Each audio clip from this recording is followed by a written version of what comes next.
What?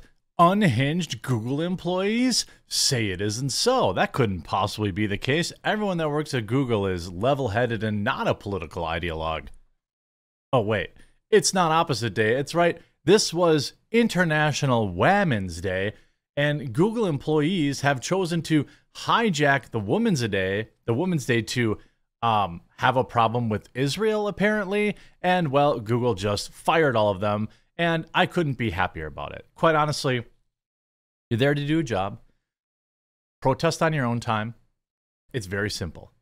Maybe this is why Google's AI was such a disaster, is that their employees are spending time on the clock worrying about protesting, worrying about disrupting other events at work, as opposed to putting out a high-quality product. Exclusive! Google employees hijack International Women's Day event to bash Israel. What? Google fires employees who protested Israel tech event as internal dissent mounts. This is what happens. This is what happens when you hire a bunch of political ideological weirdos, quite frankly. I've had large staffs, giggity, my entire life. People have worked for me. We never talk about politics at work. I didn't care or know what anybody's political leanings were at work because we were at work, and that's where it should be. Somewhere along the lines, it got to be, acceptable, encouraged for these weirdos to be, politically active at work.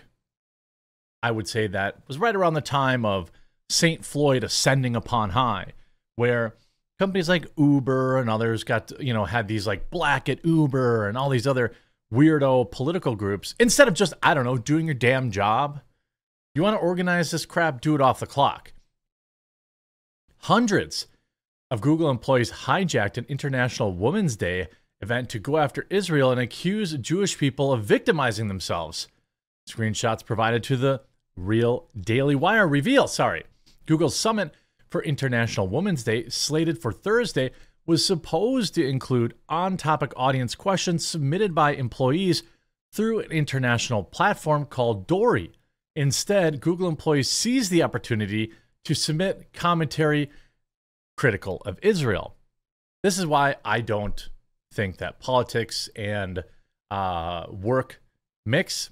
By the way, that's why I have my company, Coffee Brand Coffee. Just want to let you all know, we have improved our quality on our Roaster's Choice program, which is our monthly coffee club, which has a different location from around the world every single month. The first month is 50% off, no coupon code required, available in whole bean and ground. Absolutely stunningly high review scores. Check out our new Roaster's Choice program. By the way, if you sign up this month, you get a personally signed thank you letter from me, as well as our cool Coffee Brand Coffee Challenge coin. So if you want to get that, also if you're an existing member, you're also going to get that too. My wrist is very sore from signing thank you letters, not anything else. But really, it is sore from that. So link in the description. Give our coffee club a try.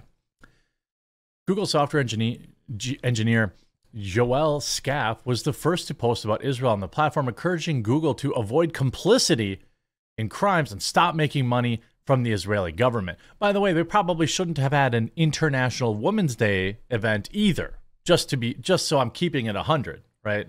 They shouldn't have had International Women's Day either. Then it says, stop taking money from Israeli government. She received more than 500 upvotes from fellow employees on Dory, which allows participants to up or downvote colleagues' questions. Google's risk and compliance senior advisor, Zainab Hararara, joined in, accusing her colleagues of being complicit in the cleansing of Palestinians and victimizing themselves with feelings of unsafety and anti-Semitism. Again, very bizarre that this is about International Women's Day. Concerns of anti-Semitism within the ranks of Google come as the tech giant faces backlash over discriminatory behavior by its artificial intelligence product, Gemini. Critics say product's diversity-obsessed image generator that has been labeled as anti-white is a result of political biases of Google-employed creators. Well, I would suspect that that was true. Any idiot knows that's true. Last month, the Daily Wire reported that on internal anti-Semitic incidents taking place at Google, including the words "end all Jewish people" found written on a bathroom wall inside the offices, and a Jewish employee being attacked by anti-Israel protesters on one of their campuses. Again, if I'm running a company, and I do, coffeebrandcoffee.com, check it out, this stuff is not going to happen. Not allowed, period, end of story. You do your job, you go home. You come to work, you go home. You do your job, you go home. You want to protest after that? More power to you. After Google closed the forum and deleted the, quote, off-topic questions, Scaff, the original commentator, moved her commentary over to another internal chat with over 2,200 participants, according to internal screenshots. We, quote, Jewish people are afraid at work, said an employee who requested anonymity due to fear of retribution by the company, a large multinational tech firm that supposedly hires the best and brightest people, and I and my Jewish colleagues have to worry about what we'll encounter when we go to the cafeteria or if the agenda of a discussion group might be hijacked. Quote, it's not something I thought we'd feel in our generation. It's something our grandparents' generation had to deal with, an anonymous employee added. By the way, these are woke leftoids doing this, right? These are woke lefties that are doing this. This isn't, people wearing their bedroom sheets. These aren't conservatives doing this. This is lefties doing this, making other lefties feel unsafe.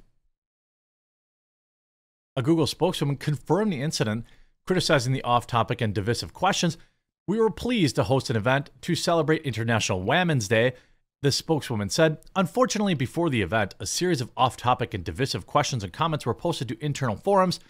Our internal community guidelines team routinely removes divisive content that disrupts our workplace, and they did that here.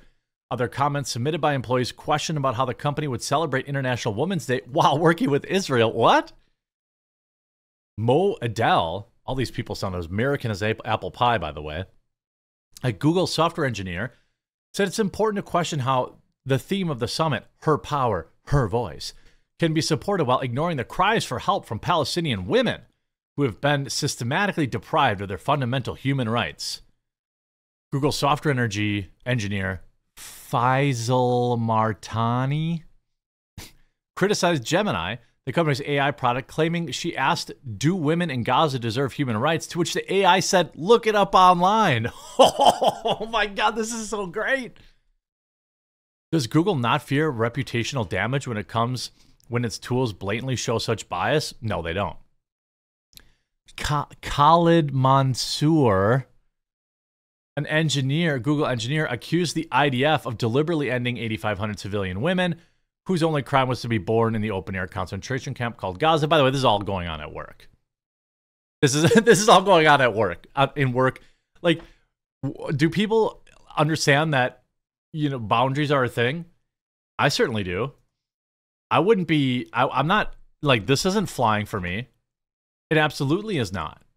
Like, you aren't talking about weirdo politics at work. It's not happening. Sorry, not sorry. If you talk about politics at work, you will be fired. It's very simple. You can have all the freedom of speech you want off the clock. Here, you're here to work, not to create, political outcries. You see this, a Google cloud engineer just interrupted Google Israel managing director Barak Rajiv at Israeli Tech Industry Conference. I refuse to build technology that powers genocide, he yelled, referring to Google's Project Nimbus. I'm a Google Cloud software engineer, and I refuse to build technology that powers genocide, or surveillance. Project Nimbus puts Palestinian community members in danger. I refuse to build technology that's going to be... Why are they always so skinny and white? Why are they always... Cloud apartheid! No cloud for apartheid! No tech for apartheid! Free Palestine! Get out! Hey, again, this kid, more power to you, all right? You've been fired. You should be fired because you're using, your job at Google to harass other people. Now, his name was My Ubaid. Oh, no, that's somebody different. That's somebody different. That's a software engineer who worked at Google. Is no longer alive. My apologies. This is what's going on at Google. Then, of course, Google fires employee who protested Israel tech event as internal dissent mounts. This is, I mean, a bunch of stupid white people are getting fired over a conflict that's 5,000 miles away that they have nothing to do with. That's what these people want, right? That's what they want. They want you destroying your life for something you have nothing to do with. If you don't like what Google is doing, right? Project Nimbus or whatever the case is, that's cool. Quit and get a different job, right? Don't, like, they win when you're broke. They win when you're unemployed because you can't keep your stupid mouth shut. These kids have never had to deal with any real life consequences. And so this is what you get when you allow these political ideologues to fester at your company. This is what you get. And ultimately, I don't feel bad for him getting fired. He knew exactly what he was going to do. He got a momentary little bit of internet clout. You can see earlier this week, an employee disrupted a coworker who was giving a presentation, interfering with an official company-sponsored event. The company said in a statement to The Verge, this behavior is not okay regardless of the issue, and the employee was terminated for violating our policies. So you're really sticking it to Israel now. You're really standing up for Palestine now. You're unemployed. You no longer have a voice inside that company. At the core, a lot of these people are children. They may be in their 30s, 40s, 50s, but mentally they're children. They don't understand. They don't understand that the real power lies within rising in the ranks inside the company and making real change, or quitting like an adult. Having a petulant titty baby meltdown on camera changes nothing. In fact, it only causes more division. You lose your job. Everybody loses. That's why these people are in the streets, pushing in the fences. This is why they're burning stuff down. This is why, because they're all children with no real, actual, long-term thought ability. Hope they enjoy the unemployment line because it's going to be rough out there for tech kids. I assure you that. I hope you enjoyed this video. If you did, make sure to leave a like on it. Check out Coffee Brand Coffee's Roaster's Choice program. 50% off on your first month right now. Sign up today. You're absolutely going to love it. Get a signed thank you letter from me. Not a printed thank you letter. I actually signed them all. Thousands of them. Challenge coin and much more. We'll talk to you again real soon.